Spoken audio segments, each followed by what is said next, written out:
Hello everyone. We are starting with AS7 construction contracts. In a contract, there are two parties involved. One is contractor and the other is contractee. This AS7 is applicable for contractor. And now the question is what this AS says. What is this AS7? See, the contractor takes long-term construction contract. Those contracts are going to be completed over a period of 2 years, 3 years, 4 years, 5 years. And the contractor is able to know the exact amount of profit only on the completion of contract. Once the contract gets completed, only then the contractor will be able to know the exact amount of profit, as because the exact amount of expenditure will be known only when the contract is completed. जब तक मैंने contract को complete नहीं किया है तो मुझे actual खर्चा पता नहीं होगा, तो मुझे actual profit नहीं पता होगा. But you very well understand that the accounts have to be prepared on annual basis. मुझे अपने accounts annually बनाने हैं, balance sheet और PL. तो अब ये कॉन्ट्रैक्टर करता क्या है, ये AS7 की मदद लेता है. AS7 आपको ये बताता है कि एनुअली कॉन्ट्रैक्टर कितना प्रॉफिट अपने बुक्स ऑफ अकाउंट में रिकॉग्नाइज कर सकता है based on work completed. Right, पूरा का पूरा कंस्ट्रक्शन तो कब कंप्लीट होगा, मे बी 4 साल बाद, लेकिन जितना काम कर लिया है उसके हिसाब से कितना प्रॉफिट एनुअली बुक्स में रिकॉग्नाइज कर लेना चाहिए, ये बात बताता है हमें AS7. क्लियर है बात सबको? चलिए स्टार्ट करते हैं. AS7 prescribes the principle of accounting for construction contract. ये कंस्ट्रक्शन कॉन्ट्रैक्ट की अकाउंटिंग बताता है आपको. In the financial statement of contractor, इस बात को ध्यान दीजिएगा, AS7 is not for contractor, this is exclusively for contractor. तो जितनी बातें हम लोग सोचेंगे वो कॉन्ट्रैक्टर के टर्म्स में सोचेंगे. ठीक है. The focus of the standard is on the principles of revenue recognition by the contractor. एक कॉन्ट्रैक्टर कितनी रेवेन्यू रिकॉग्नाइज करेगा अपने बुक्स ऑफ अकाउंट्स में, इसकी बात यहां पे होगी. अब देखिए, एक मान लीजिए एक कॉन्ट्रैक्टर को एक मॉल बनाने का कॉन्ट्रैक्ट मिला है और वो 10 करोड़ रुपए का कॉन्ट्रैक्ट है और वो कॉन्ट्रैक्ट पूरा होना है 4 साल में. मतलब 4 साल वो काम करेगा कॉन्ट्रैक्टर, तो एक मॉल रेडी करेगा जिसका 10 करोड़ रुपए की रेवेन्यू से मिलेगी. अब सवाल ये होता है कि पहले साल के अंत में वो कितनी रेवेन्यू रिकॉग्नाइज कर ले, क्योंकि अभी तो पहले साल का अंत है और जो रेवेन्यू है वो ईयर वाइज तो एलोकेटेड है नहीं. रेवेन्यू तो कितनी है, 4 करोड़ रुपए पूरा मॉल बनाने की. तो अब AS7 यहां पे मदद करेगा. AS7 बताएगा कि based on the completion of work आपको कितनी रेवेन्यू इस साल रिकॉग्नाइज कर लेनी चाहिए आउट ऑफ दोज 4 करोड़. ठीक है. Meaning of construction contract. Construction contract का मतलब क्या है? Construction contract is a contract specifically negotiated for the construction of an asset, example bridge, building, dam, pipeline, road, ship, tunnel, etcetera etcetera. तो construction contract क्या होता है? जहां पे कंस्ट्रक्शन करना है आपको, चाहे बिल्डिंग का करना है, चाहे ब्रिज का करना है, डैम का करना है, पाइपलाइन का करना है, रोड का करना है. Right. Construction contract include contract for rendering of services which are directly related to the construction of the asset. Example, contract for services of project manager and architect, and contract for destruction or restoration of asset and restoration of the environment following the demolition of assets. आपको समझाते हैं ये बात. पहले second point की बात करेंगे, फिर वापस से फर्स्ट पॉइंट पे आएंगे. देखिए, कंस्ट्रक्शन कॉन्ट्रैक्ट का मतलब क्या होता है? कंस्ट्रक्शन कॉन्ट्रैक्ट में कंस्ट्रक्शन भी इंक्लूडेड होता है और डिस्ट्रक्शन भी इंक्लूडेड होता है. मतलब क्या है? जैसे किसी को मैं बिल्डिंग बनाने का काम दूंगा तो इसे कहा जाएगा कंस्ट्रक्शन कॉन्ट्रैक्ट. मेरी एक पुरानी बिल्डिंग है, उसे गिराने का काम देता हूं. ठीक है, पुरानी बिल्डिंग है, उसको गिराने का काम देता हूं, तो यह भी कंस्ट्रक्शन कॉन्ट्रैक्ट है. ठीक है. या फिर ऐसे कह लीजिए कि मेरी एक पुरानी बिल्डिंग है, उसको गिरा के वहां पर एक नई बिल्डिंग बनानी है, मैं ये काम देता हूं, तो ये पूरा का पूरा कंस्ट्रक्शन कॉन्ट्रैक्ट है. ये पूरा का पूरा कंस्ट्रक्शन कॉन्ट्रैक्ट है. मतलब बिल्डिंग गिराना और वहां पे नई बिल्डिंग खड़ा करना, कुल मिला के ये कंस्ट्रक्शन कॉन्ट्रैक्ट है. राइट. अब पहले पॉइंट पे आ जाते हैं. पहला पॉइंट क्या कह रहा था?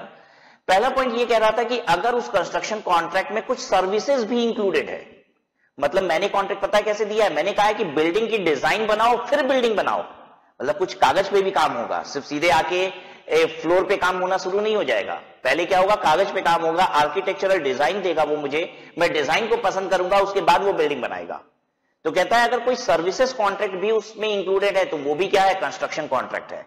मतलब मैंने कहा कि डिजाइन बनाओ, पुरानी बिल्डिंग गिराओ, नई बिल्डिंग खड़ी करो, इतना काम हमने दिया है. क्या ये पूरा का पूरा कंस्ट्रक्शन कॉन्ट्रैक्ट है? यस, ये पूरा का पूरा कंस्ट्रक्शन कॉन्ट्रैक्ट है. लेकिन अगर मैंने किसी को सिर्फ और सिर्फ बिल्डिंग का डिजाइन बनाने को दिया, मैंने सिर्फ क्या दिया, बिल्डिंग का डिजाइन बनाने को दिया, मैं उससे बिल्डिंग नहीं बनवाऊंगा, सिर्फ डिजाइन लूंगा उससे, और बिल्डिंग बनाने का काम किसी और कॉन्ट्रैक्टर को दूंगा, तो जिसने मुझे डिजाइन बना के दिया है उसको मैंने कंस्ट्रक्शन कॉन्ट्रैक्ट नहीं दिया है, वो कंस्ट्रक्शन कॉन्ट्रैक्ट नहीं है, उसकी चर्चा AS7 नहीं करेगा। तो मैं फिर से अपनी बात को रिपीट करता हूं, ध्यान से सुनिएगा। अगर मैंने किसी को बिल्डिंग बनाने के साथ साथ उसे डिजाइन बनाने के लिए भी कहा, बिल्डिंग बनाने के साथ साथ डिजाइन बनाने के लिए भी कहा, तो ये पूरा का पूरा कंस्ट्रक्शन कॉन्ट्रैक्ट है। डिजाइन प्लस बिल्डिंग बनवाना पूरा कंस्ट्रक्शन कॉन्ट्रैक्ट है। लेकिन अगर मैं किसी को सिर्फ और सिर्फ डिजाइन बनाने के लिए देता हूं तो ये कंस्ट्रक्शन कॉन्ट्रैक्ट नहीं होता है। सिर्फ बिल्डिंग बनवाने के लिए देता हूं, कंस्ट्रक्शन कॉन्ट्रैक्ट है।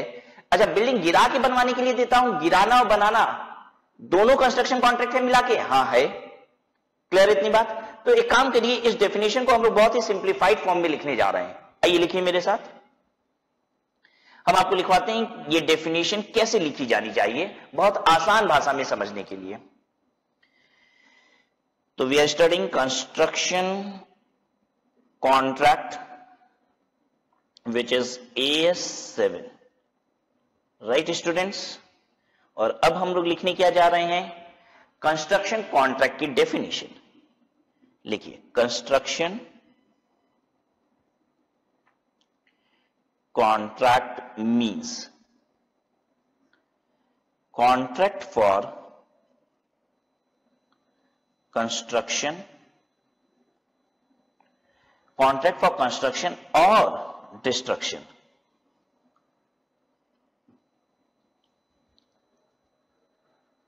एंड ऑब्लिक और दोनों होना चाहिए, कंस्ट्रक्शन एंड डिस्ट्रक्शन नहीं, या फिर कंस्ट्रक्शन और डिस्ट्रक्शन है। ये पूरा का पूरा क्या है, कंस्ट्रक्शन कॉन्ट्रैक्ट है। It includes services relating to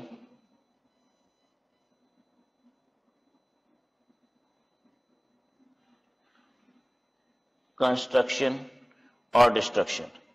अगर मैं कंस्ट्रक्शन और डिस्ट्रक्शन से रिलेटेड कुछ सर्विसेज लेता हूं, मतलब कंस्ट्रक्शन से रिलेटेड सर्विस क्या हो सकती है, डिजाइन की। क्या डिस्ट्रक्शन से रिलेटेड भी कुछ सर्विस हो सकती है? बिल्कुल। कौन सी दीवार को कब गिराना चाहिए, कैसे गिराना चाहिए, उसकी भी सर्विसेज होनी चाहिए। बड़ी बिल्डिंग है, ठीक है, और सबसे पहले आपने क्या किया, नीचे वाली दीवार को मारा। अब वर्कर को क्या पता कौन सी दीवार को पहले गिरानी चाहिए, कैसे गिरानी, नीचे वाली दीवार को गिराया, पूरी बिल्डिंग एक बार में गिर गई उसी के सर पे। तो डिस्ट्रक्शन, जब बिल्डिंग आप गिरा रहे हैं तो वहां पे भी सर्विसेज रिक्वायर्ड है कि किस तरीके से डिमोलिश किया जाना चाहिए, राइट। या फिर ऐसा भी हो सकता है कि डिमोलिशन के समय मैं कुछ चीजों को, पुरानी चीजों को यूज भी करना चाहता हूं, तो डिमोलिश इस कदर करना है कि पुरानी कुछ चीजें एकदम परफेक्ट तरीके से बाहर निकल आए। जब बिल्डिंग तोड़ रहे हैं तो भी कुछ चीजें मुझे यूज करनी है दोबारा, तो मैं इस तरीके से डिस्ट्रक्शन करवाना चाहता हूं ताकि उन चीजों को यूज कर पाऊं। तो मैंने किसी से सर्विसेज ली, मैंने उससे पूरा फ्रेमवर्क लिया कि किस तरीके से बिल्डिंग को डिस्ट्रॉय करना चाहिए। तो ये भी क्या है, कंस्ट्रक्शन सर्विसेज का हिस्सा है, प्रोवाइडेड मैं उससे डिस्ट्रक्शन भी करा रहा हूं। सिर्फ सर्विसेज स्टैंड अलोन, अगर सिर्फ सर्विस लेते हो तो वो कंस्ट्रक्शन कॉन्ट्रैक्ट नहीं कहलाता। आइए इस बात को भी लिख लेते हैं, but does not include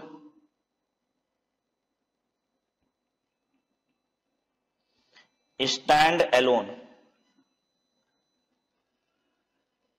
service contract. मतलब सिर्फ और सिर्फ सर्विस कॉन्ट्रैक्ट है, ठीक है, सिर्फ डिजाइनिंग की बात हो रही है, तो वो कॉन्ट्रैक्ट कंस्ट्रक्शन कॉन्ट्रैक्ट नहीं है, ठीक है। सर्विस कॉन्ट्रैक्ट का मतलब क्या है मैं लिखवा दूं आपको, यहां पे सर्विस जो मैं कह रहा था इसका मतलब क्या है आपको भी याद रहे, ताकि ये मैं बात कर रहा हूं आर्किटेक्चरल डिजाइन वगैरह की, ठीक है, आर्किटेक्ट डिजाइन, इस तरीके की चीजें। अंडरस्टूड? देखिए, कॉन्ट्रैक्ट में दो पार्टीज होती हैं, एक होता है कॉन्ट्रैक्टर और दूसरा होता है कॉन्ट्रैक्टी।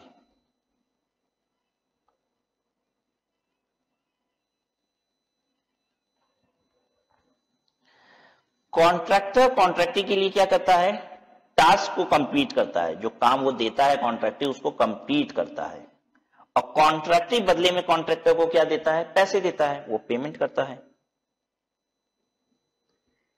AS7 कहां पे एप्लीकेबल है, इस कॉन्ट्रैक्टर के लिए यहां पे एप्लीकेबल है। ध्यान दीजिएगा, यहां पे AS7 एप्लीकेबल नहीं है, इसके लिए बिल्कुल भी नहीं है, ठीक है। आगे प्रोसीड करते हैं हम लोग, हटा लिए इसे।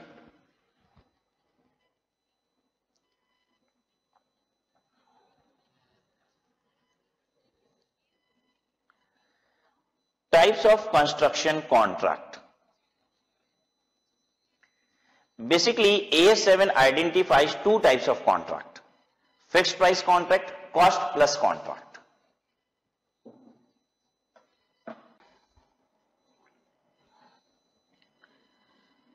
तो मैंने बताया आपको कि कॉन्ट्रैक्ट दो प्रकार के होते हैं, टाइप्स ऑफ कॉन्ट्रैक्ट।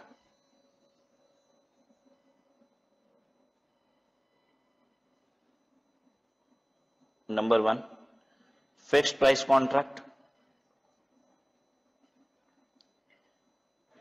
जैसा कि नाम बता रहा है कि इसमें कॉन्ट्रैक्ट की प्राइस फिक्स हो जाती है, मतलब कॉन्ट्रैक्टर और कॉन्ट्रैक्टी एक पर्टिकुलर प्राइस पे फिक्स कर लेते हैं कि देखो तुम्हें मुझे बिल्डिंग बनानी है।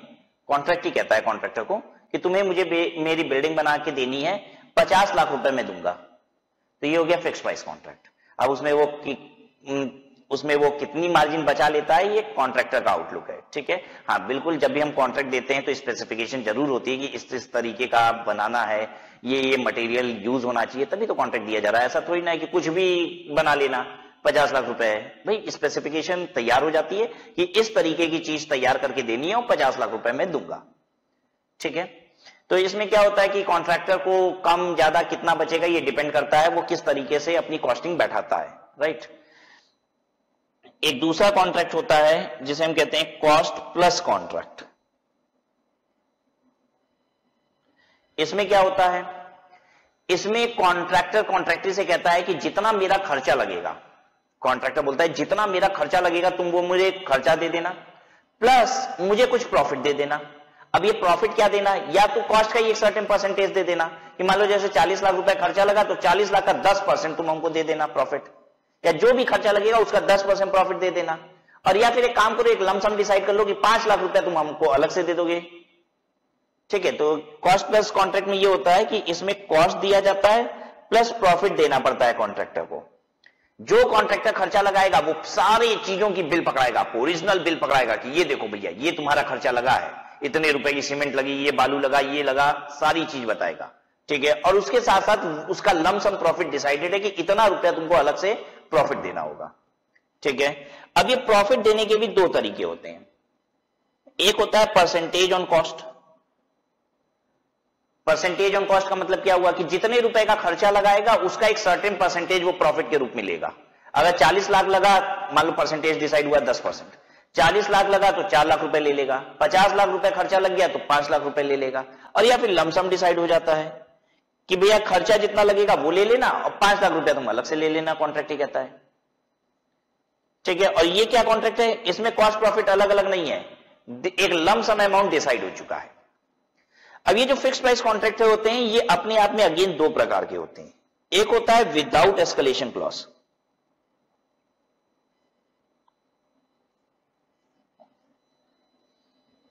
और दूसरा होता है विथ एस्केलेशन क्लॉज।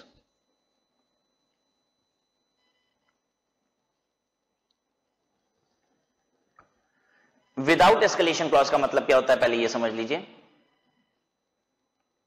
पहले तो ये समझना होगा क्लॉज क्या होता है। देखिए ये जो कॉन्ट्रैक्ट होता है ये भी एक एग्रीमेंट होता है, कॉन्ट्रैक्टर और कॉन्ट्रैक्टी के बीच में पूरी बातें लिखी जाती हैं। ठीक है, और किसी भी कॉन्ट्रैक्ट में जितनी बातें लिखी जाती है उन सबको एक क्लॉज कहा जाता है। कोई भी एग्रीमेंट बनता है ना तो उसमें सारी बातें लिखी जाती होंगी, देखिए कॉन्ट्रैक्टर ये करेगा, फिर दूसरी पॉइंट कॉन्ट्रैक्टर ये करेगा, जितने पॉइंट्स लिखे जाते हैं उन सभी को एक एक क्लॉज कहा जाता है। ठीक है, तो एक एग्रीमेंट में 10 क्लॉज हो सकते हैं, 20 क्लॉज हो सकते हैं, 25 क्लॉज हो सकते हैं, 50 क्लॉज हो सकते हैं। क्लॉज का मतलब कितने पॉइंट्स है, कितने मुद्दों पे बात हुई है उस एग्रीमेंट में।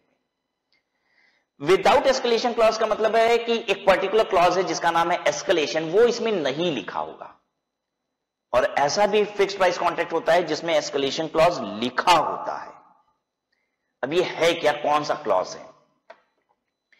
एस्केलेशन क्लॉज एक ऐसा क्लॉज है जो कॉन्ट्रैक्टर को महंगाई से बचाव देता है, कॉन्ट्रैक्टर को महंगाई से बचाव देता है। मतलब क्या है इसका?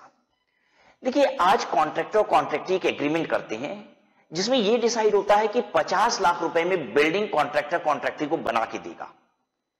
अब कॉन्ट्रैक्टर एग्री कर लेता है। पता है क्यों एग्री कर लेता है? क्योंकि उसने आज के हिसाब से मटेरियल लेबर की कीमतें की जोड़ लगाई कि भैया मटेरियल का इतना लगेगा, लेबर का इतना लगेगा, बाकी खर्चे इतने लगेंगे, और जोड़ आता है 40 लाख रुपए।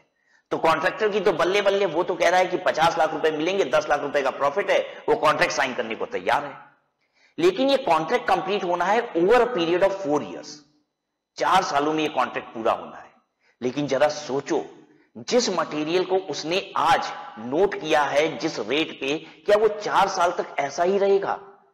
कहीं महंगाई की वजह से उसके रेट बढ़ गए तो? उसने इस कॉन्ट्रैक्ट में कितनी सीमेंट की बोरियां लगेगी वो नोट कर रखा है, और 400 रुपए सीमेंट की एक बोरी का रेट है, इस हिसाब से उसने जोड़ लगा रखी है। जरा सोच के देखो, अगर महंगाई की वजह से सीमेंट की बोरी 600 रुपए की हो गई तो उसका कॉन्ट्रैक्ट का कॉस्ट 40 लाख रुपए से बढ़ जाएगा। ऐसा भी तो हो सकता है वो 40 लाख रुपए की जगह 55 लाख रुपए पहुंच जाए, 55 लाख रुपीस। और वो तो कॉन्ट्रैक्ट कितने में एग्री कर रहा है? 50 लाख रुपए में। क्या उसे नुकसान होगा कि नहीं? हो जाएगा। तो फिक्स प्राइस कॉन्ट्रैक्ट में एक डर बैठा होता है कि कहीं अगर महंगाई आ गई तो कॉन्ट्रैक्ट में फायदा न होने की बजाय नुकसान हो जाएगा। क्या ऐसा डर कॉस्ट प्लस कॉन्ट्रैक्ट में है? नहीं है। ये जो हमारा कॉस्ट प्लस कॉन्ट्रैक्ट है, इस कॉन्ट्रैक्ट में ऐसा डर नहीं होता। क्यों नहीं होता ऐसा डर इस कॉन्ट्रैक्ट में? इस कॉन्ट्रैक्ट में ऐसा डर इसलिए नहीं है क्योंकि यहां पे कॉन्ट्रैक्टर को पूरी कॉस्ट की रिम्बर्समेंट मिल जाती है, और साथ में एक सर्टेन परसेंटेज प्रॉफिट का भी मिल जाता है। तो परेशानी कहां है? आ रही है बात समझ में? तो कॉस्ट तो जितनी बढ़ेगी कोई टेंशन नहीं है, क्योंकि जो एक्चुअल कॉस्ट है वो रिम्बर्स हो जाएगी और प्रॉफिट भी रिम्बर्स हो जाएगा। ठीक है। लेकिन जो फिक्स्ड प्राइस कॉन्ट्रैक्ट होता है, इसमें ये टेंशन होती है कि एक सर्टेन प्राइस पे तो कॉन्ट्रैक्ट एग्री कर लिया गया, और महंगाई आ गई तो सब सारा का सारा प्रॉफिट वॉश आउट हो जाएगा। तो ये कॉन्ट्रैक्ट विथ एस्केलेशन क्लॉज भी कुछ लोग बनाते हैं। ये कॉन्ट्रैक्टर ही कहता है एस्केलेशन क्लॉज डालिए सर साहब, इसमें कॉन्ट्रैक्टर को कहता है कि इसमें एस्केलेशन क्लॉज डालिए। एस्केलेशन क्लॉज किस तरीके से लिखा होता है सुनिएगा। लिखा होता है, if the prices of material and labour increases beyond a certain limit, if the prices of material and labor increases beyond a certain limit, then the contract price would be increased by a certain percentage of the increase beyond that limit. थोड़ी लंबी कहानी हो गई, मैं लिख के बताता हूं एस्केलेशन क्लॉज कैसा होता है।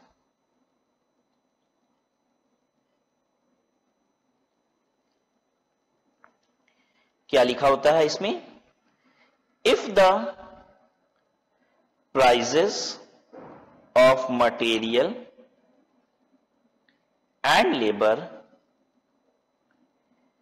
Increases beyond a certain limit, then the contract price would be increased by a certain percentage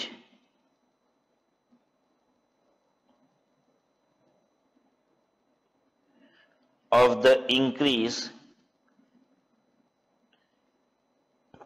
beyond that limit.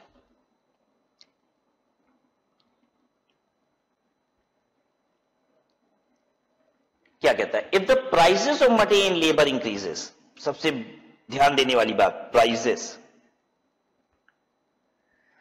अगर आपका ओवरऑल मटेरियल का कॉस्ट और लेबर का कॉस्ट, देखिए कॉस्ट क्या होती है, अगर आप क्वांटिटी इनटू प्राइस मल्टीप्लाई करते हो तो आता है कॉस्ट। मतलब सीमेंट की 10 बोरी 400 रुपए के रेट से है, हम लिखते हैं यहां 10 बैग सीमेंट इंटू 400 रुपए पर bag is equal to 4000 rupees. तो 4000 रुपए कॉस्ट है, ठीक है, 10 क्वांटिटी है और 400 रुपए प्राइस है। वो कहता है एस्केलेशन क्लॉज क्या कहता है, अगर प्राइसेस बढ़ती हैं, बहुत ध्यान दीजिए, प्राइसेस बढ़ती हैं यानी कि ये बढ़ता है, अगर ये बढ़ता है तो एस्केलेशन क्लॉज नहीं लगेगा, एस्केलेशन क्लॉज यहां लगता है, एस्केलेशन क्लॉज प्राइस पे लगता है, ओवरऑल कॉस्ट पे नहीं लगता। अगर आपकी कॉस्ट बढ़ रही है तो कॉस्ट बढ़ने के पीछे तो कुछ भी कारण हो सकता है क्वांटिटी ज्यादा लगा दिए। पूरी बिल्डिंग तैयार होनी थी 10,000 सीमेंट के बोरे में और आपने 10,000 की जगह 11,000 सीमेंट का बोरा लगा दिया, तो भी तो कॉस्ट बढ़ेगी। क्या कॉन्ट्रैक्टर आपको ज्यादा पैसे देगा? नहीं देगा। अरे जब तुम लोग दोनों लोग मिल के डिसाइड किए थे 10,000 बोरा लगना चाहिए तो 10,000 लगना चाहिए था। वो ज्यादा पता है क्यों लगा होगा? वो इसलिए लगा होगा क्योंकि वेस्टेजेस हो रहा है साइट पे चोरियां हो रही हैं। कॉन्ट्रैक्टर इन सबका ध्यान दे, ये कॉन्ट्रैक्टर का काम है, ठीक है। सीमेंट की बोरी खोली जाती है, उसके बाद बिना उपयोग किए भी उसको छोड़ दिया जाता है खुला का खुला, हवा लगने से सीमेंट खराब हो जाता है, ठीक है। तो वेस्टेजेस हो रही होंगी, तो ये ध्यान रखना है। इसके लिए कॉन्ट्रैक्टर ज्यादा पैसे नहीं देगा। भैया तुम्हारा सीमेंट ज्यादा लग रहा है तो तुम समझो इसको, रेट ज्यादा बढ़ा है तो हम समझेंगे, क्योंकि ये किसी के कंट्रोल में नहीं है। ये ना तो कॉन्ट्रैक्टर संभाल सकता है ना कॉन्ट्रैक्टर, ये तो मार्केट की प्राइस है भाई, तो इसमें किसी की गलती नहीं है। भाव बढ़ गया सीमेंट का तो इसमें किसी की गलती नहीं है, लेकिन अगर क्वांटिटी ज्यादा लग गई तो ये कॉन्ट्रैक्टर की गलती है, ठीक है। आप ये मान के चलिए कि जो एस्टिमेट बनाया गया था वो फेयर एस्टिमेट बनाया गया था, भाई कॉन्ट्रैक्टर मिल के बनाए हैं, ठीक है, तो गलत कैसे हो जाएगा, राइट। तो अगर प्राइसेस बढ़ती है बियॉन्ड अ सर्टेन लिमिट, अब इसका क्या मतलब है? जैसे सीमेंट का बोरा 400 रुपए की जगह 405 रुपया हो गया, तो क्या कॉन्ट्रैक्टर चिल्लाएगा महंगाई आ गई, हाय महंगाई आ गई, कॉन्ट्रैक्ट की प्राइस बढ़ाओ? नहीं, पहले ही लिखा होता है कि हल्ला कब मचाना है। इसमें लिखा रहेगा कि if the price of material labour increases beyond 10%, कुछ ऐसा लिखा रहेगा कि 400 रुपए की चीज 440 रुपए की हो जाए ना, तब है तौबा मचाना कॉन्ट्रैक्टर। 1 रुपया बढ़ गया तो तुरंत उछलना कूदना शुरू कर दिया, ऐसा मत करना। ये यहां पे लिखा होता है एस्केलेशन क्लॉज में कि पता चला सीमेंट की बोरी 400 की जगह 401 रुपए की हो गई तो कॉन्ट्रैक्टर साइड पे उछलना कूदना शुरू कर दिया। अब पहले कॉन्ट्रैक्ट की प्राइस बढ़ाओ तब आगे काम होगा। तो ये लिखा होता है कि कितना बढ़ेगा तो जाके उछलना कूदना है कॉन्ट्रैक्टर को। Increases beyond a certain limit, then the contract price would be increase, तो कॉन्ट्रैक्ट प्राइस बढ़ा दी जाएगी। कितने से? By a certain percentage of the increase beyond that limit, 10% के बियॉन्ड जितना बढ़ेगा उसके एक सर्टेन परसेंटेज से बढ़ा दी जाएगी। मतलब सर्टेन परसेंटेज मान लो यहां लिखा हुआ है कि उसके 60% से बढ़ा दी जाएगी, तो इसका मतलब क्या हुआ? अगर 400 रुपए की बोरी 440 की हो गई तो कुछ होगा ही नहीं। क्यों नहीं होगा? क्योंकि 10% की बियॉन्ड बढ़ेगी तब चिल्लाना है कॉन्ट्रैक्टर को, ये कहा जा रहा है। लेकिन 400 की बोरी अगर 450 की होगी तो 400 की बोरी अगर 450 की होगी तो हाँ एस्केलेशन क्लॉज वर्क करेगा अब यहां पे, ठीक है। कितना प्राइस बढ़ाई जाएगी? कह रहा है contract price would be increase by a certain percentage of the increase beyond that limit. वो जो 10% की लिमिट थी उसके बियॉन्ड जितना बढ़ा है उसके 60% से। 10% के बियॉन्ड कितना बढ़ा है? 10% के बियॉन्ड कितना बढ़ा है? मतलब अप टू 10% इंक्रीज कितना है? 400 के रेट पे देखा जाएगा तो अप टू 10% इंक्रीज है 40, एंड बियॉन्ड 10% कितना है? बियॉन्ड 10% इंक्रीज है 10, ठीक है। तो इस 10 रुपए के 60% से यानी कि 6 रुपए से बढ़ा दी जाएगी। 6 रुपए से कॉन्ट्रैक्ट प्राइस बढ़ा दी जाएगी, ठीक है। 6 रुपया पर बोरे का इंपैक्ट आएगा। ये एक बोरी का इंपैक्ट निकाले हो, कितनी बोरी लगनी थी? 10 बोरी या 10,000 बोरी, तो 10,000 बोरी में मल्टीप्लाई कर दीजिए, उतने से कॉन्ट्रैक्ट प्राइस बढ़ जाएगी, ठीक है। हमारे एग्जांपल में 10 बोरा यहां लिखा था तो हम इसको 6 into 10 60 रुपीज कर लेंगे, ठीक है। तो कॉन्ट्रैक्ट में एस्केलेशन क्लॉज कुछ इस तरीके से होता है कि अगर इतने से ज्यादा प्राइस बढ़ गई तो जितना बढ़ी है उस लिमिट से ज्यादा जितनी बढ़ी है उसका एक सर्टेन परसेंटेज से कॉन्ट्रैक्ट प्राइस को बढ़ा दिया जाएगा। हालांकि सीमेंट की बोरी 400 की जगह 450 रुपया हो रही है, 50 रुपए की बढ़त है, लेकिन उसमें से कॉन्ट्रैक्ट ही कितना देगा? मात्र 6 रुपया देगा। देखिए कॉन्ट्रैक्ट एक फिक्स प्राइस कॉन्ट्रैक्ट होता है, तो इसमें तो प्राइस फिक्स है ना, ठीक है। तो अब अप एंड डाउन सब कौन एडजस्ट करता है? कॉन्ट्रैक्ट ही एडजस्ट करता है, लेकिन फिर भी एक बचाव है कि चलो थोड़ा बहुत कंपनसेशन मिलेगा। हाँ, जहां पे एस्केलेशन क्लॉज वर्क करता है ध्यान दीजिएगा, डी एस्केलेशन क्लॉज भी वहां वर्क करता है। ये बात लिखिए, wherever escalation clause will work, de-escalation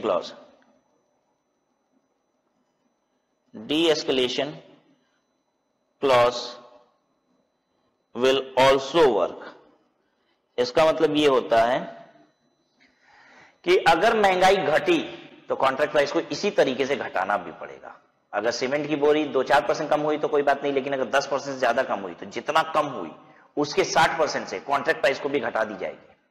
तो ये परसेंटेज तो मैंने एग्जांपल लिखा है, ये कुछ भी हो सकता है, ये आपस में ये लोग डिसाइड करेंगे। ऐसा भी हो सकता है एस्केलेशन क्लॉज में, क्या ऐसा भी लिखा जा सकता है जितनी महंगाई बढ़ेगी उतना पूरा कॉन्ट्रैक्ट प्राइस बढ़ाया जाएगा? हाँ, ऐसा भी हो सकता है। तो हम अलग अलग तरीके, मतलब कॉन्ट्रैक्ट में क्या लिखा हो सकता है हम उसकी बात कर रहे हैं, ठीक है। तो अलग अलग तरीके के कॉन्ट्रैक्ट हो सकते हैं। महंगाई बढ़ेगी, बस ऐसे समझिए, इन लाइनों से मतलब नहीं है आपको, और ना तो आपको अकाउंटिंग के पेपर में ये लाइनें लिखी मिलेगी। मैं आपको सच सच बता रहा हूं, ये लाइनों से आपका कोई विशेष मतलब नहीं है। मैं तो आपको सिर्फ समझाने के लिए एस्केलेशन क्लॉज की ये लाइन लिख के दे रहा था। आपको एग्जाम में सीधे सीधे बता देगा एस्केलेशन क्लॉज की वजह से कॉन्ट्रैक्ट प्राइस इतनी बढ़ी है, वो सीधे स्ट्रेट फॉरवर्ड बोलेगा। तो बच्चों चिंता एकदम नहीं करना कि कैसे समझेंगे सर, इतनी कठिन बातें कैसे समझेंगे, समझना ही नहीं है। एग्जाम में तो सीधे लिख देगा एस्केलेशन क्लॉज की वजह से इतनी कॉन्ट्रैक्ट प्राइस बढ़ी है, यानी जो इतनी मेहनत करके हम 6 रुपया निकलवाए थे तुमको, ये एग्जाम में सीधे सीधे बता देगा। सर इतना आसान है, चलिए अब जाके सांस ले सकते हैं आराम से। अभी तक तो लग रहा था क्या क्या बवाल होने वाला है, ठीक है। इतनी बात तो ये आपको लिखा हुआ रहेगा, मैं तो आपको स्मार्ट बनाने के लिए इतनी बात बता रहा हूं, ठीक है। तो ये होता है एस्केलेशन क्लॉज। तो फिक्स्ड प्राइस कॉन्ट्रैक्ट दो प्रकार के होते हैं, एक जिसमें एस्केलेशन क्लॉज नहीं होता है, मतलब कोई महंगाई का बचाव नहीं, भैया तय हो गया 50 लाख रुपए तो 50 लाख रुपए ही देना है, चाहे कितनी महंगाई बढ़े चाहे कितनी घटे। विद एस्केलेशन क्लॉज का मतलब होता है कॉन्ट्रैक्ट की प्राइस तो भैया देखो फिक्स है 50 लाख रुपया, ठीक है, ये तो फिक्स है, लेकिन उसमें एस्केलेशन क्लॉज वर्क करेगा। अगर महंगाई बियॉन्ड अ सर्टेन लिमिट बढ़ी तो कॉन्ट्रैक्ट प्राइस बढ़ाया जाएगा, अगर बियॉन्ड अ सर्टेन लिमिट गिर गई तो कॉन्ट्रैक्ट प्राइस घटाया भी जाएगा, ठीक है। ध्यान दीजिएगा, दोनों बात नहीं लिखी जाती है, लिखी जाती है बस महंगाई के बढ़ने की बात, लेकिन महंगाई बढ़ने की बात लिखी है, इस बात का ये मतलब होता है कि महंगाई घटने के पे भी ये एप्लीकेबल होगा। ये बात लिखने की भी आवश्यकता नहीं है। अगर डी एस्केलेशन क्लॉज नहीं लिखा है तो ये लीगल है, ये माना जाता है कि एस्केलेशन क्लॉज अगर लिखा है तो डी एस्केलेशन क्लॉज वर्क कर रहा है। क्लियर है बात? आइए अब कॉस्ट प्लस कॉन्ट्रैक्ट को फिर से एक बार फिक्स प्राइस कॉन्ट्रैक्ट यहां से भी पढ़ लेते हैं। Fix price contract is a construction contract in which contractor agrees to a fix contract price. Contractor एक फिक्स एग्रीड प्राइस डिसाइड कर लेता है और a fixed rate of unit per unit of output which in some cases subject to cost escalation. कुछ cases में ये इसमें cost escalation भी होता है, मतलब कि दोनों तरीके के होते हैं, विदाउट और with escalation clause. Cost plus contract क्या है? Cost plus contract is a construction contract in which the constructor is reimbursed for allowable or otherwise defined cost. Contractor को रिम्बर्समेंट दी जाती है कॉन्ट्रैक्टर के द्वारा अदरवाइज डिफाइंड कॉस्ट के लिए। क्या मतलब है इसका? देखिए, जब कॉन्ट्रैक्ट होता है ना कॉन्ट्रैक्टर और कॉन्ट्रैक्टर के बीच, तो कॉन्ट्रैक्टर पहले से बता देता है, देखिए ये खर्चे लगेंगे, कुछ पहले से बता देंगे। देखिए, क्या ऐसे कहा जा सकता है? कॉन्ट्रैक्टर क्या ऐसे बोलेगा, मेरे जो भी खर्चे लगेंगे ना देखो तुम दे देना। और फिर पता चला कॉन्ट्रैक्टर क्या करता है, एयरक्राफ्ट से आता है, ठीक है, और उतरता है साइट पे हमेशा, और फिर उसको बोलता है कि देखो मैंने साइट पे विजिट करने किससे आए, अपनी हेलीकॉप्टर से आए, एविएशन फ्यूल का 2 लाख रुपया। अरे भैया तो तुम हेलीकॉप्टर से क्यों आए, तुम बाइक से क्यों नहीं चले आए? ठीक है, ये कौन सी बात हुई? तो बात ऐसे कभी नहीं हो सकती है कि देखो मेरा जितना खर्चा लगेगा तुम दे देना। ये डिफाइन किया जाता है। कॉन्ट्रैक्टर बताता है कि देखिए आपकी साइट पे इतना मटेरियल लगेगा, लगभग, ठीक है, क्योंकि अगर एक्चुअल पता है तो भाई फिक्स प्राइस कॉन्ट्रैक्ट वो ले लेगा ना, ठीक है। वो मटेरियल बता देगा, लेबर बता देगा मेरी इंस्पेक्शन की फी लगभग इतनी होती है, ठीक है, वो पहले से बता देगा।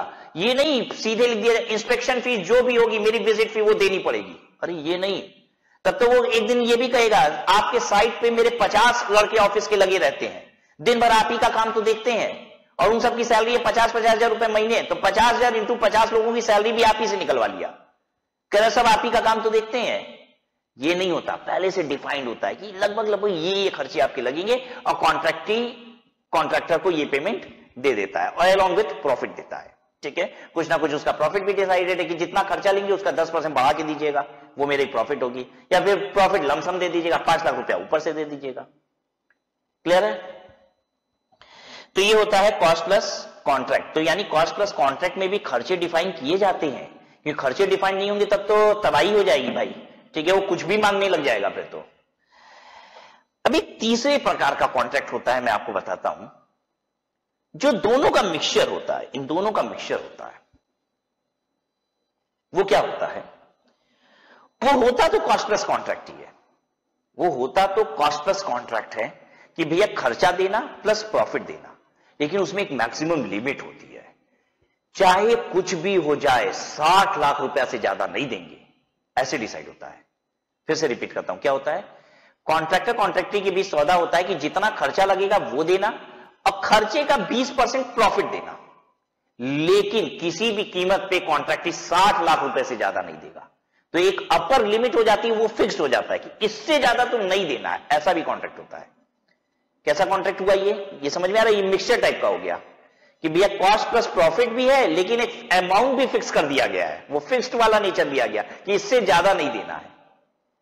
ठीक है, तो इस तरीके के भी कॉन्ट्रैक्ट होते हैं। आइए पढ़ते हैं इसको। Some construction contracts may contain characteristic of a fixed price contract and a cost plus contract both. अब वो कॉन्ट्रैक्ट होता क्या है? Cost plus contract with N agreed maximum price. वो कॉस्ट प्लस कॉन्ट्रैक्ट होता है, लेकिन एक मैक्सिमम सीलिंग लग जाती है कि इससे ज्यादा नहीं देना है। ठीक है, नाउ अब देखिए हम लोग पढ़ क्या रहे हैं, पहले मैं आपको बताऊं AS7 क्यों है। देखिए एक कॉन्ट्रैक्ट में क्या होता है, कॉन्ट्रैक्टर को काम देता है और एक प्राइस डिसाइड हो जाती है कि इतने रुपए में काम कॉन्ट्रैक्टर को करना है। अब कॉन्ट्रैक्टर ने अगर 50 लाख रुपए का एक काम ले लिया है तो उसे प्रॉफिट कब पता चलेगी? अगर ये कॉन्ट्रैक्ट 4 साल में पूरा होगा तो उसे पता चला 4 साल बाद कि हाँ मेरा खर्चा लगा कितना एक्चुअल में 42 लाख, तो 8 लाख रुपीस का मेरा प्रॉफिट है। क्या उसे पहले साल पता है कि उसने कितना कमा लिया है? नहीं, पहले साल तो पता ही नहीं है उसे। क्यों? क्योंकि पहले साल का खर्चा तो उसको मालूम है, लेकिन पहले साल की रेवेन्यू कितनी बोली जाए। पहले साल का खर्चा मालूम है, लेकिन पहले साल की रेवेन्यू कितनी है, क्योंकि रेवेन्यू तो 4 सालों की मिला के पता है। भैया पूरा कॉन्ट्रैक्ट कंप्लीट हो जाएगा तो 50 लाख रुपए होते हैं। तो मन में विकल्प कई सारे आ सकते हैं, भाई कैसे किया जाए। अगर 4 साल में 50 लाख रुपए आएंगे तो 1 साल की रेवेन्यू 12.5 लाख मान ले, तो हम कहेंगे भैया 4 साल में कॉन्ट्रैक्ट कंप्लीट हो जाएगा। ये किसने कह दिया गारंटी के साथ? अरे तुम्हें ना लग रहा है कि 4 साल में कंप्लीट हो जाएगा? अगर 5 साल में हुआ तो यानी पहले साल की अकाउंटिंग गड़बड़ हो गई। अच्छा, दूसरी बात हम ये कहते हैं कि अच्छा 4 साल में 50 लाख रुपए की रेवेन्यू आ रही है, पहले साल तुम कुछ किए ही नहीं, पहले साल तो आनंद ही लेते रह गए, दूसरे साल से तुम काम शुरू कर रहे हो, पहले साल में तो तुमने किया ही क्या था? एक दीवार खड़ी की थी मात्र, काम बहुत कम किए हो, 10% काम किए हो, तो क्या तुम 12.5 लाख रुपया रेवेन्यू रिकॉग्नाइज करने के लिए एलिजिबल हो?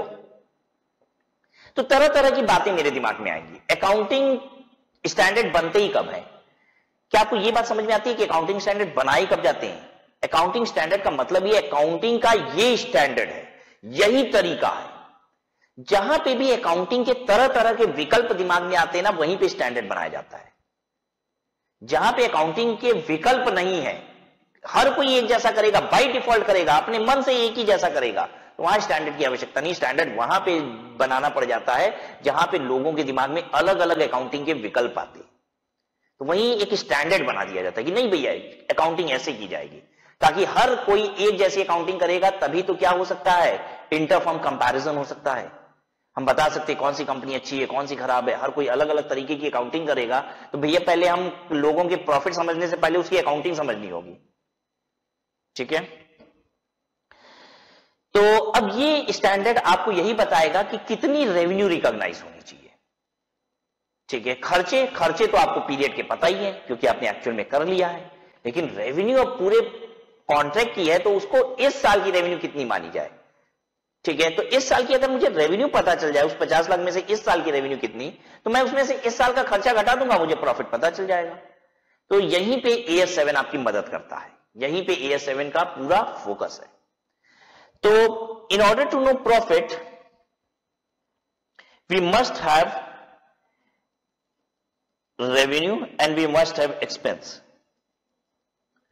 अब एक्सपेंस तो मुझे पता होता है करंट ईयर का, ये मुझे पता होता है, लेकिन रेवेन्यू मुझे पता नहीं होता क्योंकि रेवेन्यू पूरे कॉन्ट्रैक्ट की पता होती है। खर्चा मुझे पीरियड का पता है, भैया 1 साल पूरा हो गया तो 1 साल में जो खर्चे लगाए वो पता है मुझे, लेकिन 1 साल की रेवेन्यू नहीं पता क्योंकि रेवेन्यू तो पूरे कॉन्ट्रैक्ट की है।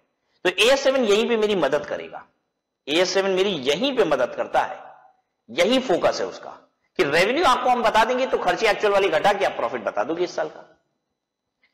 तो स्टार्ट करते हैं, रेवेन्यू क्या होती है।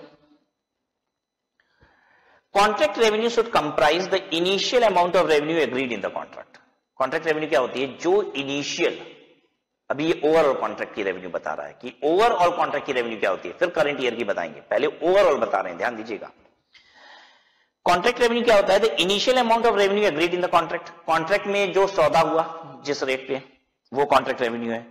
Variation in work, contract work, claims and incentive payment to the extent that it is probable and that will result in revenue and they are capable of being reliably measured। चिंता मत कीजिए, बता रहे हैं आपको। Contract revenue means revenue agreed between contractor and contractee upon completion of specified performance। आइए इस बात को बहुत सिंप्लीफाइड ढंग से हमने यहां लिखा हुआ है, मुझे मालूम था कि वो सेंटेंस डिफिकल्ट है, तो आइए देखिए मैंने कितने आसान भाषा में इसको यहां प्रेजेंट कर दिया है आपके सामने कि कॉन्ट्रैक्ट की रेवेन्यू किसे कहा जाता है, इनिशियल कॉन्ट्रैक्ट रेवेन्यू। मैंने शुरू में तय किया ना कि 50 लाख रुपए में कॉन्ट्रैक्ट होगा, उसे कहा जाता है इनिशियल कॉन्ट्रैक्ट रेवेन्यू। ठीक है, तो कॉन्ट्रैक्ट रेवेन्यू सिर्फ वही नहीं है, उसके साथ साथ कुछ और चीजें भी हो सकती हैं कॉन्ट्रैक्ट रेवेन्यू। सर और कैसे, सुनिए। मैं कॉन्ट्रैक्टी हूं, मुझे बिल्डिंग बनवानी है, ध्यान से सुनिएगा, मुझे बिल्डिंग बनवानी है, मैं कॉन्ट्रैक्टी हूं। मैंने कॉन्ट्रैक्टर के साथ तय कर लिया, चलो तुम्हें मेरी बिल्डिंग बनानी है, कितने में, 50 लाख रुपया। ठीक है, क्या स्पेसिफिकेशन डिसाइड हो गई थी, कितनी बड़ी बिल्डिंग होगी, कि हम 2 दिन बाद उसको कहेंगे कि अरे ये क्या बनाए हो, 2 फ्लोर की बिल्डिंग, 20 फ्लोर की बिल्डिंग बनानी थी। ऐसा नहीं हो सकता ना, पहले से डिसाइड होगा ना कितनी बड़ी बिल्डिंग बनानी है, कैसी बनानी है, हर एक चीज डिसाइड होगा। ठीक है, तो पूरा सारी डिजाइन रेडी हो जाती है, तब सौदा होता है। ये तो ही ना बिना डिजाइन के सौदा हो गया कि 50 लाख रुपए में बिल्डिंग बनाइए। ठीक है, लेकिन अब डिजाइन में लिखा हुआ था कि मेरी बिल्डिंग का जो फ्लोर होगा वो सीमेंटेड फ्लोर होगा, लेकिन बाद में मैंने पता है उससे क्या कहा, जब बिल्डिंग बनना शुरू हो गई, मैंने कहा यार सीमेंटेड फ्लोर मत बनाओ, इसको टाइल्स वाला फ्लोर बनाओ, मतलब टाइल्स लगाओ हर जगह। अब एक बात बताइए, 50 लाख रुपए में तय क्या हुआ था, सीमेंटेड फ्लोरिंग, तो क्या वो 50 लाख रुपए में ही मुझे टाइल्स लगा के देगा, हाँ या ना, बोलो, देगा? नहीं देगा। नहीं देगा का मतलब यह है कि अब मैं कॉन्ट्रैक्ट के दौरान ही उससे बोलूंगा कि एक बात बताओ, अगर तुम टाइल्स बढ़ाते हो तो कितना और लोगे। उसने कहा 3 लाख रुपए और लगेंगे अगर आप टाइल्स लगवाते हो। तो कॉन्ट्रैक्ट की रेवेन्यू अब 50 लाख रुपए नहीं है बच्चों, कितनी है, 53 लाख, 53 लाख रुपए।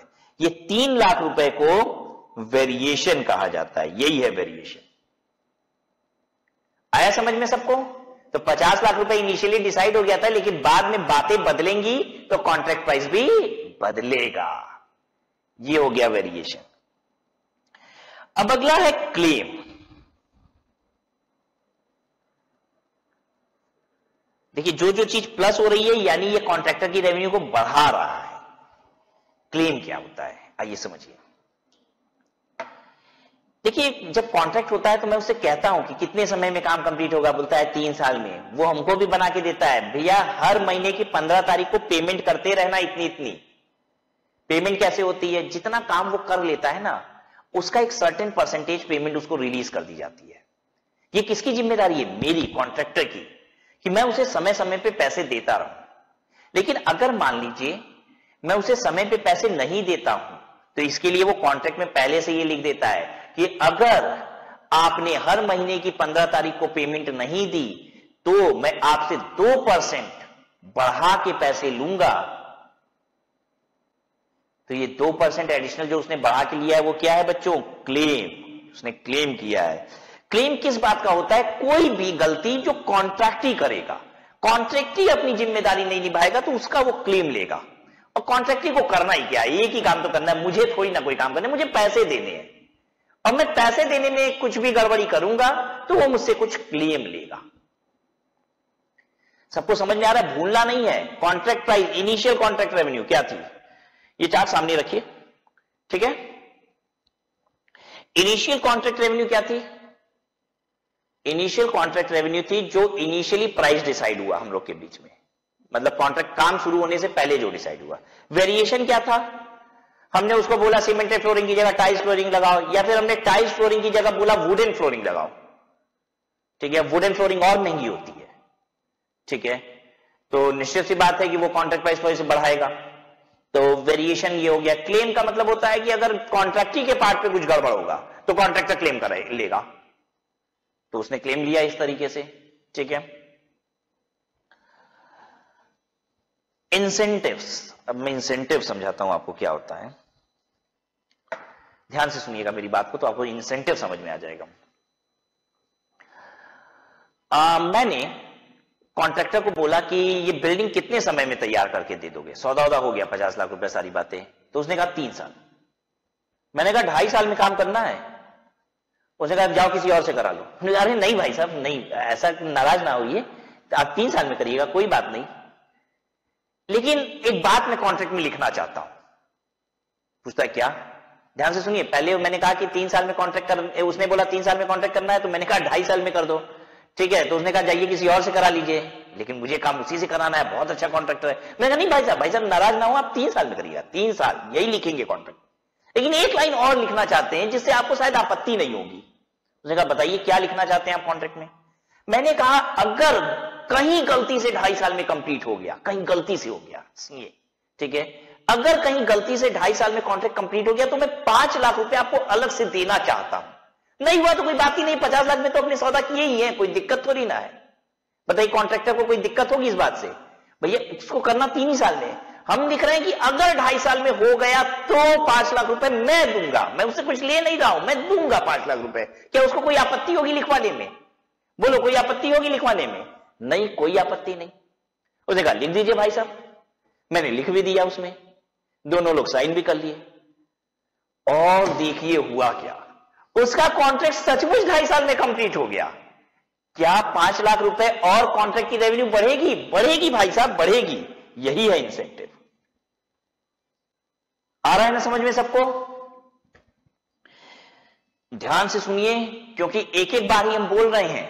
वैसे तो बोलते ऐसा है कि ध्यान से सुनिए, एक ही बार बोलेंगे, लेकिन बोल देते हैं 4 बार आपके लिए, ठीक है, कि किसी ने पहली बार में नोट नहीं किया। पहली बार में तो कुछ बच्चे इतने बदतमीज होते हैं कि सोचते हैं अभी सर तो बोलेंगे, दोबारा लिख लेंगे, और या फिर अपने आप को इतना कैपेबल समझते हैं कि जीवन भर याद रखेंगे, ये बात मान लेते हैं। ये नहीं कि धीरे से कहीं लिख ले,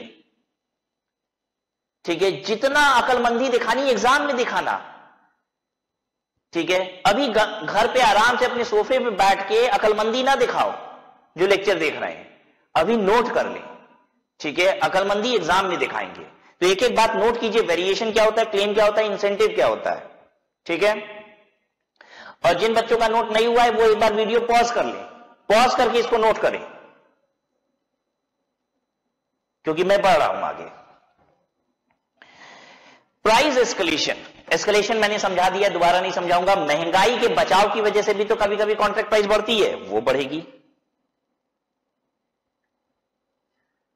और एक चीज लास्ट, ये तो एकदम अलग आइटम है, ये माइनस होगा, ये घटाया जाएगा। पेनाल्टी किसको लग रही है? पेनाल्टी ये कॉन्ट्रैक्टर को, उसकी रेवेन्यू घट रही है, ठीक है। ये सब कॉन्ट्रैक्टर के लिए है, ये कॉन्ट्रैक्टर की रेवेन्यू है। कॉन्ट्रैक्टर जो पा रहा है उसकी कैलकुलेशन है, कॉन्ट्रैक्टर जो दे रहा है उसकी कैलकुलेशन है।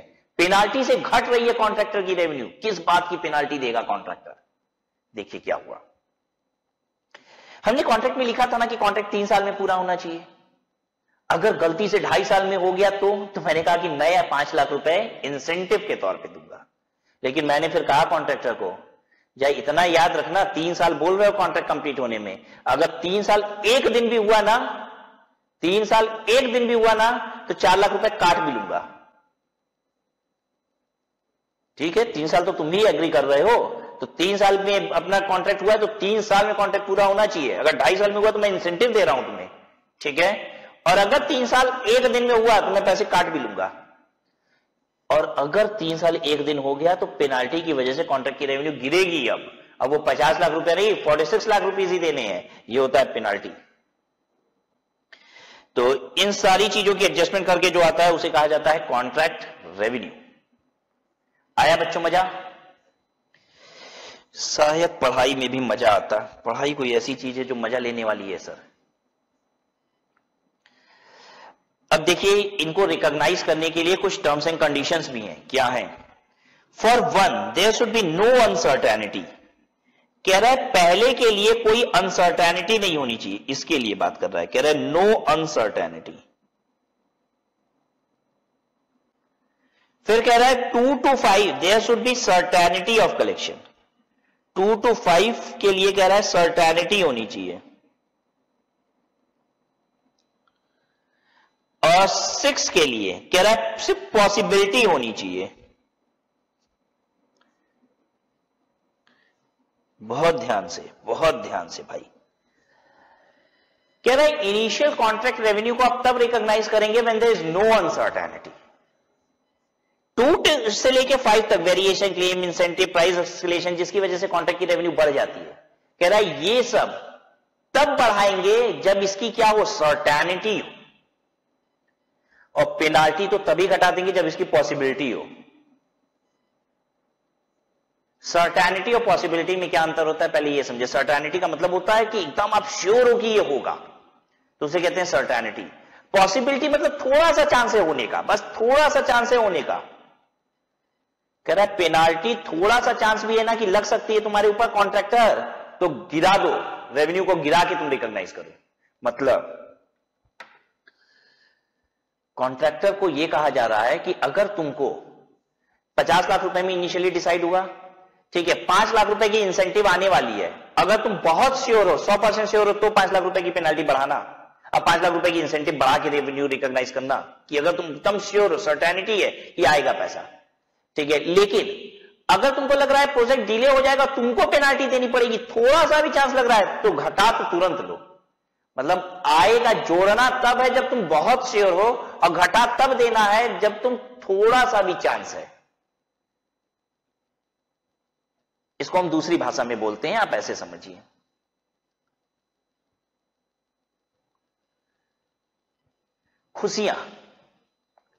खुशियां मेरे एकदम नजदीक खड़ी है, देखो इतनी नजदीक, ठीक है।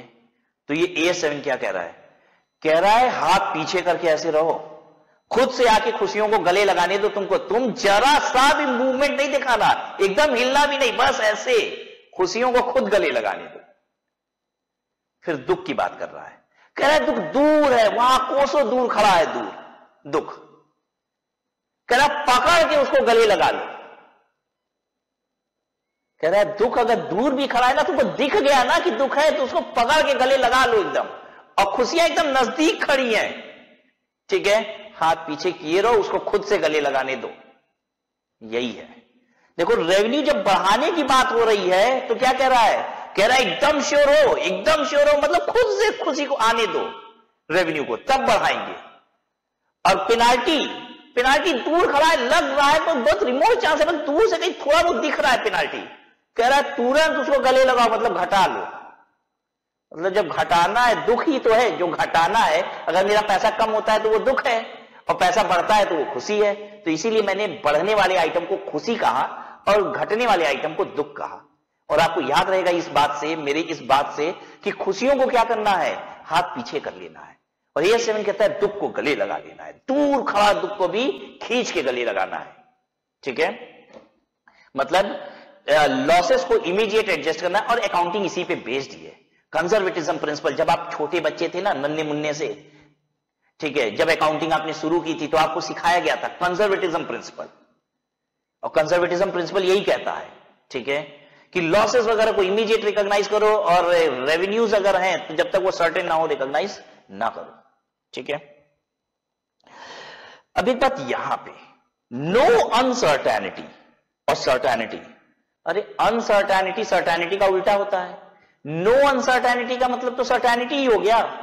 सर ऐसा क्यों लिखा है, नो अनसर्टेनिटी और सर्टेनिटी?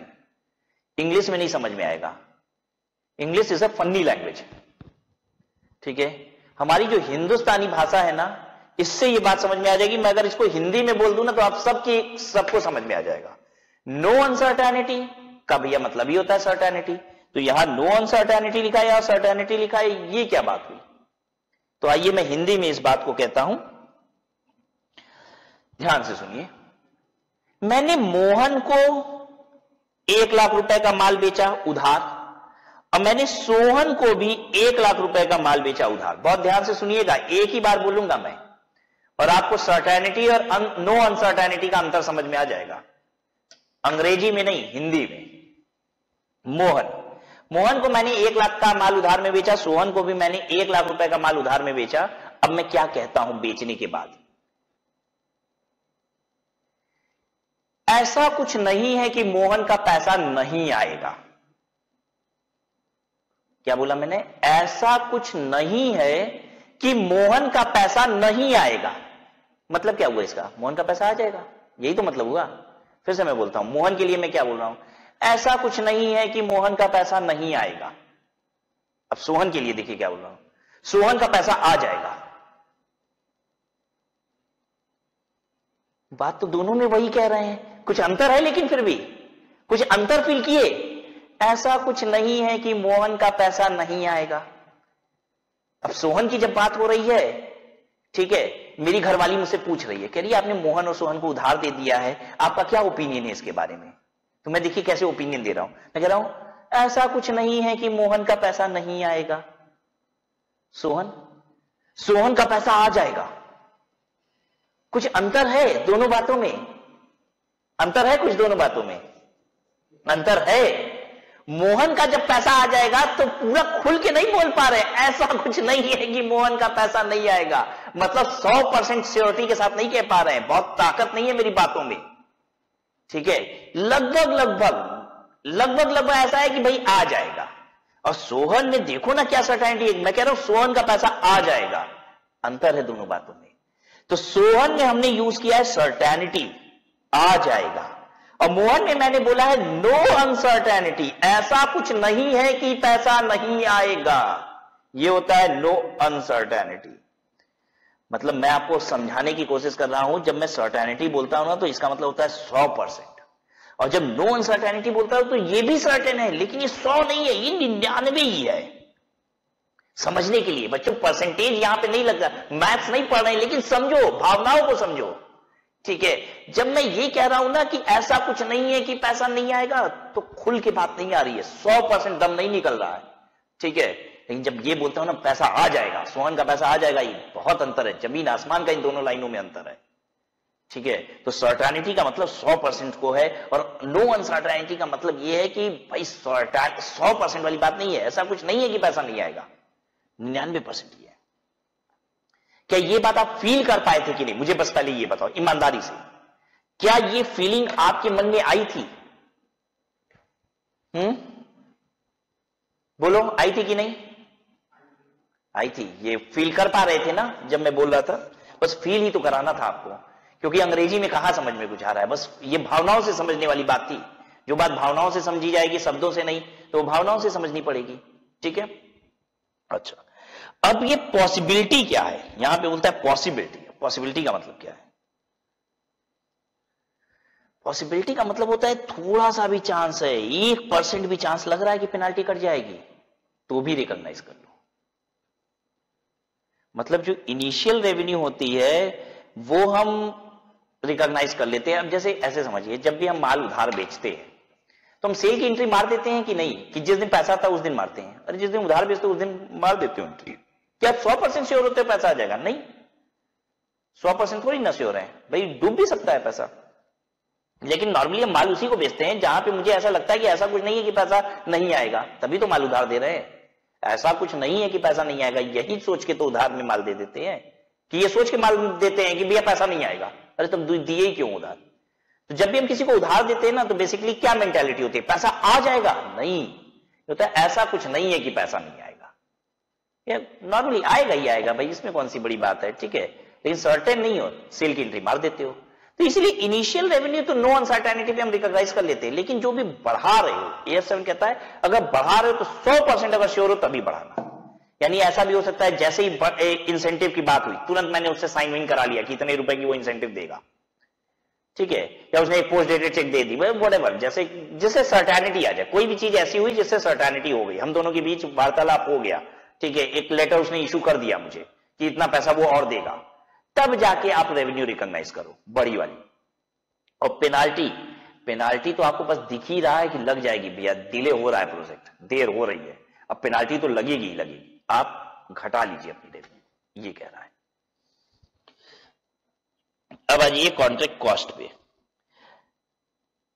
अभी मैंने जो कॉन्ट्रैक्ट रेवेन्यू की बात की वो एक साल की रेवेन्यू नहीं, ओवरऑल रेवेन्यू की बात की कि ओवरऑल रेवेन्यू कितनी मानी जाए। ठीक है, कॉन्ट्रैक्ट कॉस्ट क्या है? कॉन्ट्रैक्ट कॉस्ट का मतलब है expenses incurred at site along with apportioned contract cost. एक कॉन्ट्रैक्टर सिर्फ एक कॉन्ट्रैक्ट नहीं लेता है, एक साथ कई सारे कॉन्ट्रैक्ट कर रहा होगा ना। तो कॉन्ट्रैक्टर मेरी बिल्डिंग बना रहा है, ये वाली मेरी बिल्डिंग है, तो कॉन्ट्रैक्टर से मेरी थोड़ी ना बना रहा है, देखो ये किसी और की भी बना रहा है, ये किसी और की भी बिल्डिंग बना रहा है, ये देखो किसी और की बिल्डिंग बना रहा है, ये किसी और की बिल्डिंग बना रहा है, बड़े सारे काम कर रहा है एक बार में। ठीक है, इतने सारे वो कॉन्ट्रैक्ट बना रहा है। हम इसका नाम दे देते हैं, ये है कॉन्ट्रैक्ट 1, कॉन्ट्रैक्टर का, ये कॉन्ट्रैक्ट 2 है उसका, ये 3 है, ये 4 है, ये 5 है, और ये देखिए कॉन्ट्रैक्टर की ऑफिस, ये देखो ये कॉन्ट्रैक्टर की ऑफिस है। अब कॉन्ट्रैक्ट का खर्चा कैसे निकाला जाए? एक कॉन्ट्रैक्टर हर कॉन्ट्रैक्ट का अलग अलग अकाउंट्स बनाता है, हर कॉन्ट्रैक्ट का अलग अलग प्रॉफिट एंड लॉस बनाता है। ठीक है, हर कॉन्ट्रैक्ट के अलग अलग खाते बनाए जाते हैं। अब उसके 5 कॉन्ट्रैक्ट चल रहे होंगे ना, तो वो 5 कॉन्ट्रैक्ट अकाउंट बनाएगा, सब में अलग अलग फायदा और घाटा बताएगा, हर कॉन्ट्रैक्ट का फायदा घाटा अलग अलग बताया जाता है। फिर एक कंसोलिडेटेड पीएल बनता है जिसमें सारे कॉन्ट्रैक्ट के फायदे और घाटे जाते हैं। ठीक है, पहले इंडिविजुअली अलग अलग भी बनाना पड़ता है, यही होता है कॉन्ट्रैक्ट अकाउंटिंग। तो इस कॉन्ट्रैक्ट का खर्चा, कॉन्ट्रैक्ट 1 का, हर कॉन्ट्रैक्ट का अलग अलग आपको क्या बनाना है, प्रॉफिट एंड लॉस। तो हर कॉन्ट्रैक्ट की रेवेन्यू अलग अलग होनी चाहिए। क्या हर कॉन्ट्रैक्ट की अलग अलग रेवेन्यू होगी? बिल्कुल अलग अलग होगी। रेवेन्यू में तो कोई मेहनत ही नहीं करनी, इसका सौदा मेरे साथ हुआ है कितने में, 50 लाख, इसका सौदा किसी और के साथ हुआ ही होगा जितने में भी हुआ हो, तो सबकी रेवेन्यू तो अलग अलग है ही। खर्चे अलग अलग कैसे करेंगे? जितना इस साइड पे, मेरी वाली साइड पे खर्चा लग रहा है, मेरी वाली साइड पे जितना खर्चा लग रहा है वो कॉन्ट्रैक्ट 1 का खर्चा है। जो इस साइड पे खर्चा लगेगा वो इसका खर्चा है, इस साइड पे जो लगा इसका खर्चा है, इस साइड पे जो लगा इसका खर्चा है, इस साइड पे लगा इसका खर्चा। लेकिन कुछ खर्चे यहां भी तो लग रहे हैं, यहां पे मैनेजर बैठा है, सुपरवाइजर बैठे हैं, कुछ सुपरवाइजर यहां आते हैं देखने, फिर यहां भी जाते हैं, यहां भी जाते हैं, यहां भी जाते हैं, यहां भी जाते हैं, तो उनके खर्चों को कैसे बांटा जाए? तो उनके खर्चों को भी इन साइड पे बांटा जाएगा, कोई ना कोई रिजनेबल तरीके से बांटा जाएगा। जिस साइड पे जितना ज्यादा उनको समय देना पड़ता है उसको रिजनेबल बेसिस लेके बांट दिया जाएगा, वो खर्चा भी इसमें जोड़ना है। तो कॉन्ट्रैक्ट कॉस्ट क्या होता है? बोल रहा है expenses incurred at the site, जो साइट पे खर्चा होगा वो, along with apportioned contract cost. Apportion का मतलब होता है जो खर्चे बांटे गए हैं। कौन से खर्चे बांटे जाते हैं? जो कॉमन खर्चे होते हैं वो बांटे जाते हैं, जो कॉन्ट्रैक्टर के ऑफिस के खर्चे होते हैं वो बांटे जाते हैं। ठीक है, contract cost should comprise cost directly related to specific contract, contract related to specific contract, उस कॉन्ट्रैक्ट की वजह से जो खर्चा लगा, मतलब डायरेक्ट खर्चा उसका, जो हम कहते हैं साइट पे जो खर्चा हुआ बेसिकली। ठीक है, फिर उसके बाद cost attributable to contract activity in general and can be allocated to the contract. ये क्या है? इनडायरेक्ट खर्चा। इनडायरेक्ट खर्चा किसे कह रहे हैं? जो खर्चे बांटे जाते हैं, तो उस साइट का खर्चा जोड़ा जाएगा प्लस इनडायरेक्ट खर्चे जो ऑफिस के खर्चे बांटे जाते हैं वो, और such other cost as specifically chargeable under the terms of contract.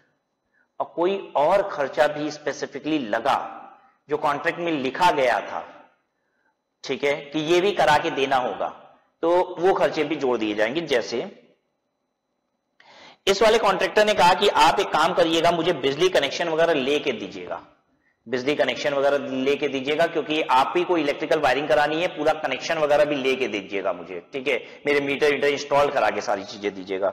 तो कॉन्ट्रैक्ट में ये भी डिसाइड हुआ था कि यहां पे कुछ और खर्चे भी लगेंगे इस कॉन्ट्रैक्ट की वजह से स्पेसिफिक, तो वो खर्चा हम यहां पे और जोड़ देंगे। ठीक है, तो क्या होता है, जो साइट पे खर्चा लगा वो, दूसरा जो खर्चा बांटा गया वो, और प्लस अगर उस कॉन्ट्रैक्टर ने कुछ स्पेसिफिक रिक्वायरमेंट और की थी, ठीक है, तो उसकी वजह से जो भी खर्चा लगा वो हम जोड़ देंगे, इसे कॉन्ट्रैक्ट कॉस्ट कहा जाता है। तो देखिए, अब आपको कॉन्ट्रैक्ट की रेवेन्यू और कॉन्ट्रैक्ट का खर्चा क्या होता है ये पता चल गया। कॉन्ट्रैक्ट की रेवेन्यू कुछ आइटम की वजह से बढ़ती भी है और पेनाल्टी की वजह से घटती भी है, ये आपने सीखा। और कॉन्ट्रैक्ट की कॉस्ट क्या होती है ये सीखा। जब मुझे कॉन्ट्रैक्ट की रेवेन्यू और कॉस्ट पता है तो अब हम प्रॉफिट की तरफ बढ़ सकते हैं। ठीक है, राइट। तो इस क्लास को यहीं पे हम लोग स्टॉप करते हैं। अगली क्लास में हम लोग आएंगे तो अब बेसिकली हम लोग फोकस करेंगे कंप्यूटेशन ऑफ प्रॉफिट पे। ठीक है, तो कि रेवेन्यू के हिस्से को कितना रिकॉग्नाइज किया जाएगा, फिर उसमें से कॉस्ट कैसे घटाते हैं और प्रॉफिट कैसे कंप्यूट करते हैं। तो will stop this class here.